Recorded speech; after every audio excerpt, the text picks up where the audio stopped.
Chairman and Managing Director at Container Corporation of India. Thank you so much, Mr. Ram, for joining us on the show. First up, can you give us some details as to the MOUs that have been signed by the company in the past week? What all does it entail? Yeah, only yesterday we signed the MOU. So this MOU is with PSA, so that regarding the operation of extended gates at Katwas and Jakwada. They are our terminals. And for DPD containers, there will be an extended gate at the Dronagiri node, DRT. So, Mr. Rama, what is the value addition that you see coming from these MOUs, and are you in talks with any other party over any other possible arrangements as well, apart from these? As of now, this we finalized. So, as and when the opportunity comes, we look at the other opportunities. So, this is the opportunity which has come, so they are interested, we are interested. The value addition is there will be a quick transit and the clearance of the boxes from the port will be faster. So that helps the importers and also exporters. The export boxes can be aggregated at these places, so the running of trains will be faster to the port for export side. So the tensions which happen in the import and export at the ports and at the terminals, they will cut down. So that improves even the whatever we are now talking of the India to reduce the logistics cost and increasing the logistics performance index. These things will come. There will be improvement in these things. Right. Sir, total container volumes have been higher by 5.3% on a year-on-year basis at major ports. How have the volumes been like in specific for your company? The things are going on well, and the numbers for the third quarter we will definitely give in the January with the results. Otherwise, the trend is good. The things are happening as usual. Whatever the guidance we gave, that 10% guidance that we will try to achieve this year, financial year, I think we are on course, and we will be able to do that as far as volumes are concerned. And on the bottom line and the top line growth in the H1, we have seen a very strong bottom line growth. So that bottom line is because of some course corrections we have taken. So I'm expecting these course corrections will definitely benefit us in this third quarter as well as fourth quarter also. So we have to see once the number comes out, then we will understand how much we are benefited by these course corrections, what we adapted during the first 2 quarters. So, what's the exposure or your presence across JNPT, Vizag, as well as Kolkata, and what was the volume growth like in those ports, and what is the market share of the company specifically, if you can split the data for us? You see, in JNPT, our market share in the first half-yearly figures when we reviewed, we were having around 84% of the market share of all the containers moving by rail. So that's the rail share out of the total port volume that they give those figures. They are talking of around 12 to 14% now. Out of this, we are having 84% market share. If you can also detail for us what the capex plans look like over the next 2-3 years, and how do you plan to fund those?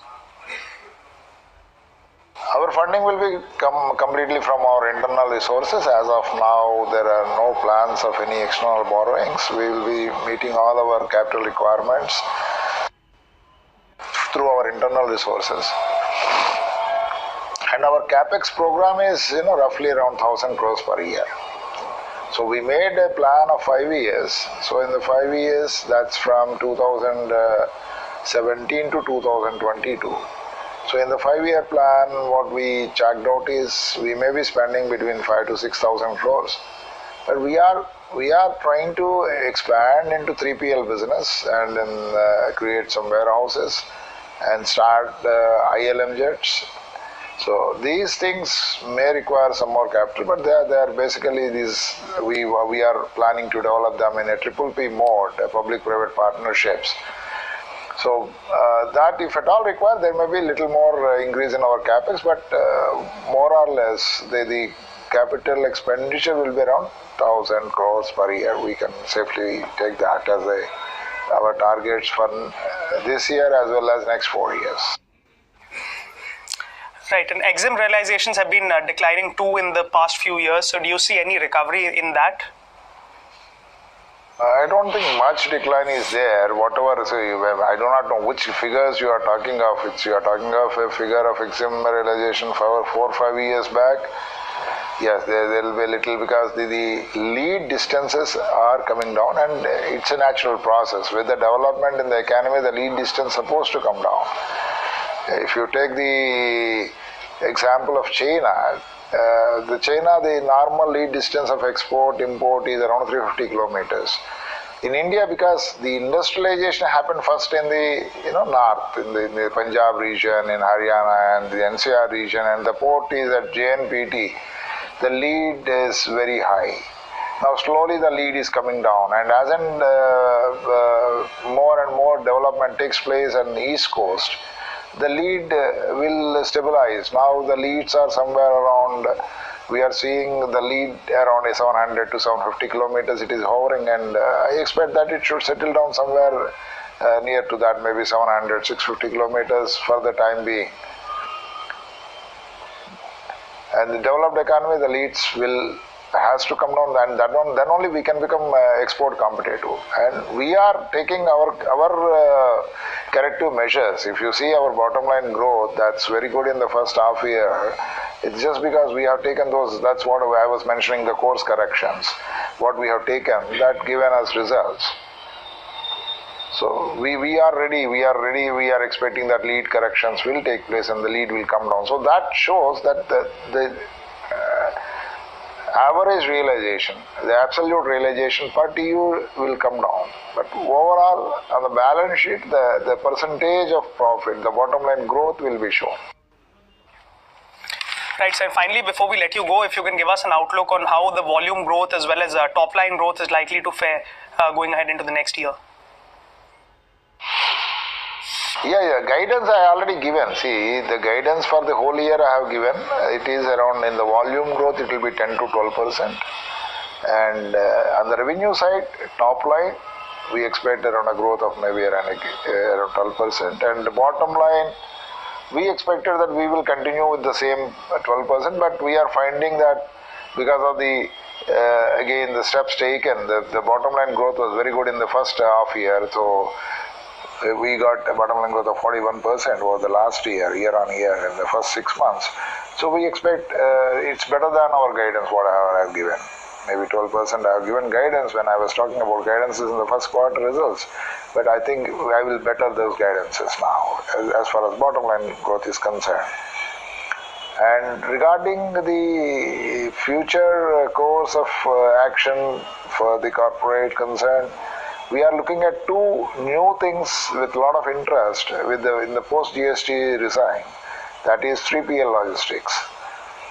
So this is a distribution logistics where we want to develop 20 logistics centers across India. These logistics centers will be integrated centers wherein distribution logistics will take place, warehousing will be good number of warehousing, a good amount of warehousing will be available. Minimum of 1 million square feet is available at every location. And in total, we want to develop 50 million square feet of warehousing. And also these centers will act as centers for agricultural products as well, because agricultural sector is one sector which is really wanting the logistics support, which is very bad now. The proper storage and logistics are not available for the agricultural sector. So we will be providing the support to that also. And there will be commodity-based hubs will be available. So these logistics centers will be roughly of a size of 200 to 300 acres. So we started the process. We are identifying the locations where we want to develop.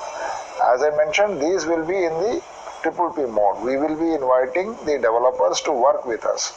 So it's a partner in business model. Basically, it's not a real estate development by anybody. It's a partner business model where he will develop and we will be partnering with us in growth of the business. In addition to that, one more area where we are looking at is the development of 6 ILM jets.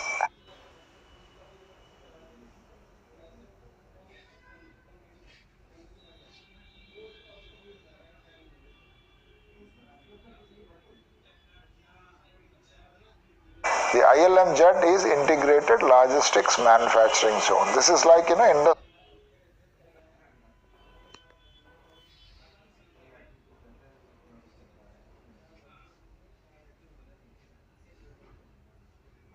park, but industrial park with value-added services inbuilt into the industrial park. So we will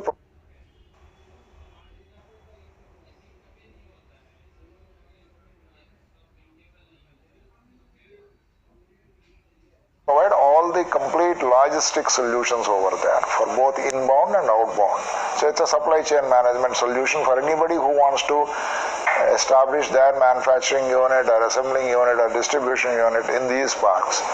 And one such park, already the land is identified, and we signed an MOU with Andhra Pradesh government recently last week. So this park will be set up in a 1,000 acres area. So each park will be of around 1,000 acres area. So we identified one, that's at Machilipatnam in Andhra Pradesh. We will be coming up with that. The MOU is already signed with the AP government. And 5 more locations we are identifying. We are working with various people, and as and when the things are finalized, we will definitely make the announcements. The idea is to set such parks, around 6 parks in this phase across India. And these 2 developments, what I am talking of, it is in the horizon of around 3 to 5 years, in the next 3 to 5 years. And as I already mentioned in my earlier conference calls and interviews, we are now operating at 74 locations, 68 locations of our own and 6 locations having exclusive tie-up. Now we are having a concrete plan, and the plans are already finalized to make them 100 locations by 2020, out of which 90 will be our own and 10 will have we have these exclusive tie-ups. So these plans are all ready. So this is what we are looking at in the next 3 years to 5 years horizon, the company to go around. All right, Mr. Ram, we're going to leave it at that, but thank you so much for taking us through the details of how the on-ground operations are going on and what the expansion plans look like, what are the sources and the routes that you're thinking about in terms of funding and so on and so forth. So that was